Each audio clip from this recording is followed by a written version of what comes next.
Hey friends, it's Julia at Farmhouse Harvest. Welcome to the farmhouse. I'm just going to take you along with me today and show you what we've been up to. My son has been catching a ton of fish, so I am smoking that. We are working on building a root cellar / garden shed and preserving the harvest. I have had a ton of questions online about the root cellar that we have been working on.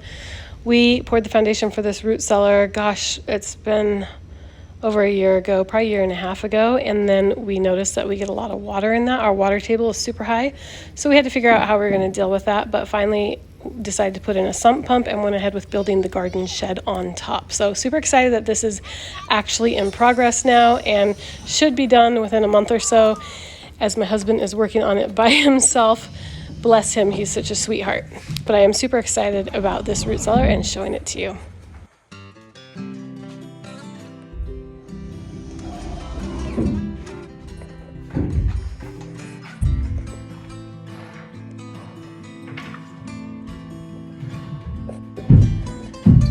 So we're actually going to use plastic shelving down here because this last year we did get water in this root cellar when the farmers irrigated around us. So we're going to do plastic shelving down here so that it won't rot if it gets wet.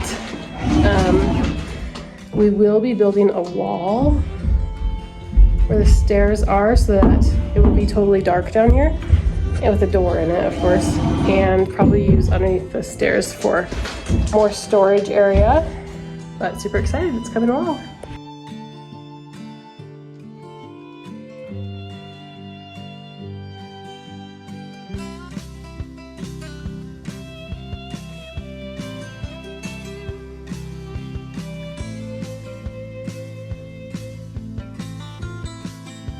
So it is still peach season here in Idaho, and I have canned 12 quarts of peach pie filling. I was gonna do just canned peaches, but when I tried blanching them, the skins did not come off the right way, so I ended up having to peel them all, and they didn't all look very pretty.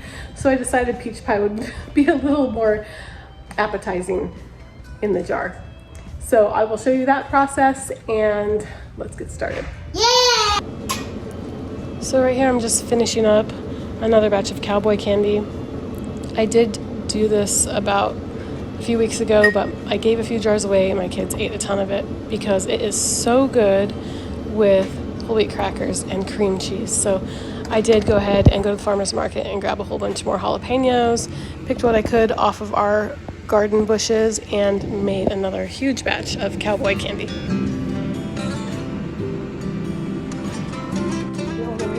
Now moving on to the peaches, I feel so blessed to be able to live here in an agricultural area of Idaho where they grow a lot of really good peaches, and I can get these for less than $1 a pound at my local Purdum's farmers market.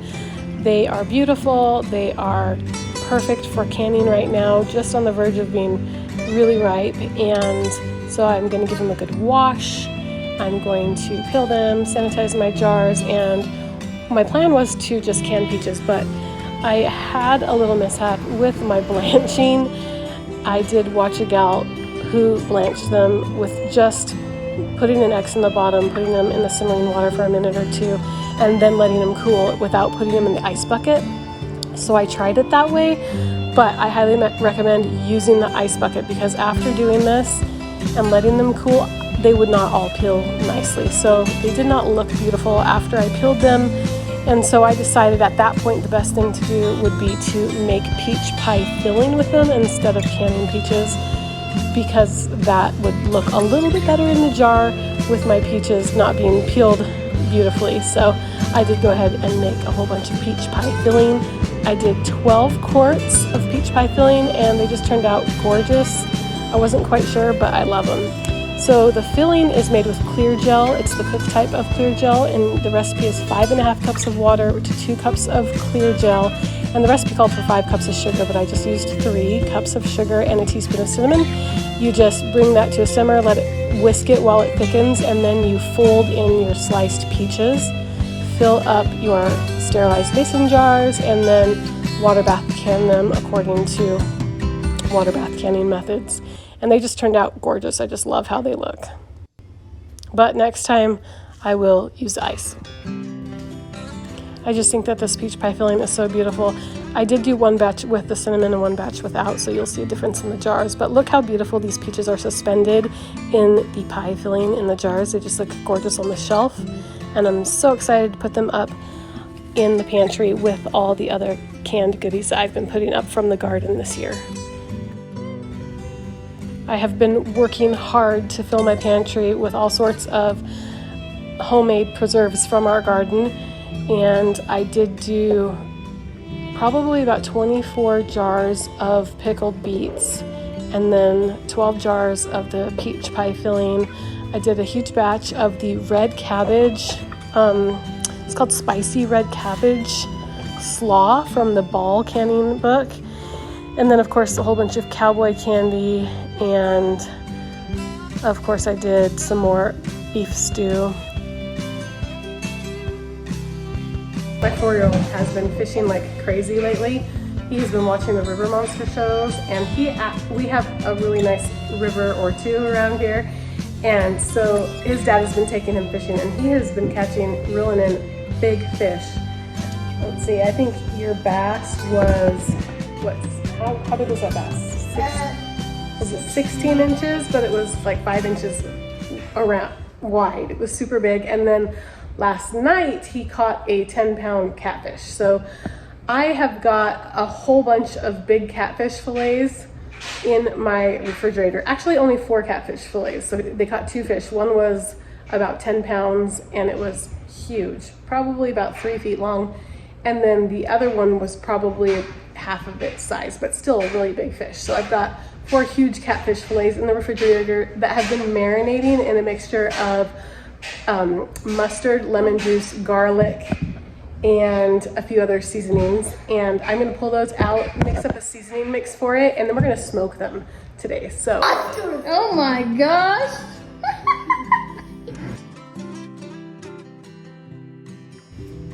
So the seasoning I am trying for this smoked catfish is a tablespoon of paprika, a tablespoon of dark brown sugar, a teaspoon of garlic powder, a 1/4 teaspoon of cayenne pepper, and a teaspoon of, actually probably about a 1/2 teaspoon of salt, and then about a 1/2 teaspoon of black pepper.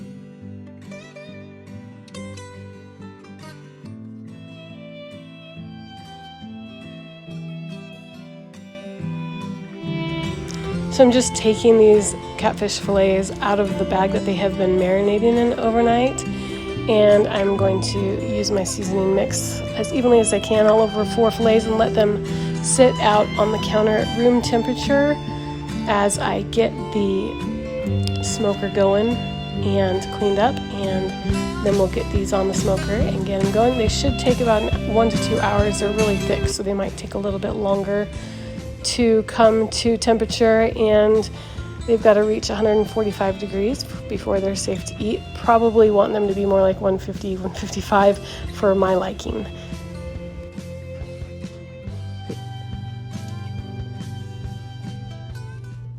Welcome to the back porch. I just need to get this smoker lit and cleaned up, and then I'm gonna let the fish go ahead and set out at room temperature with the seasonings on it for about 30 minutes, and then we'll get them on the grill.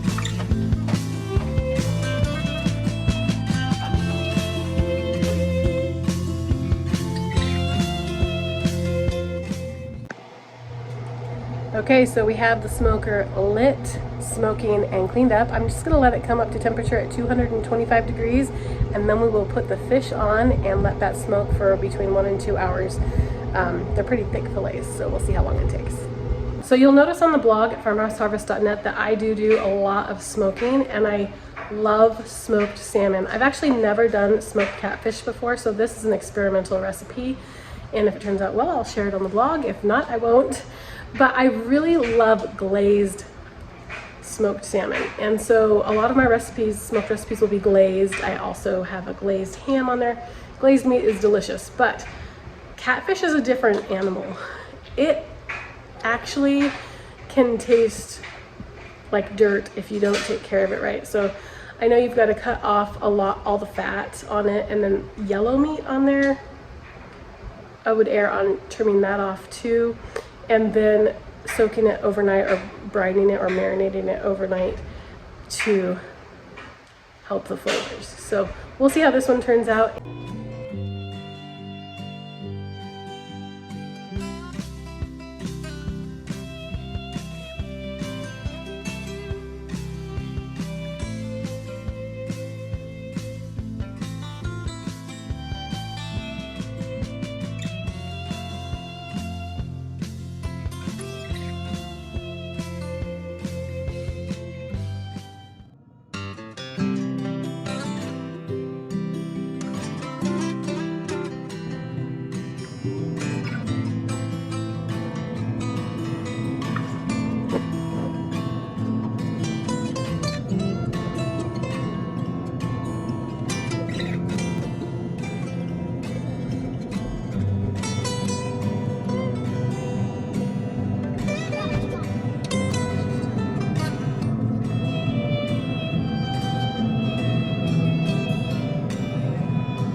Just wanted to switch gears here and show you guys the gallery walls that I had been working on a few videos back. I did get more frames delivered and got to put up my prints and get both sides of this window done. I did order some pictures of Christ, sheep, the empty tomb, and along with the vintage flower prints and other beautiful pictures, just because I like having meaningful artwork. But I love the way that this turned out. So I just wanted to show you guys and give you a little update. If you have any questions or comments, leave them below, and we'll see you next time.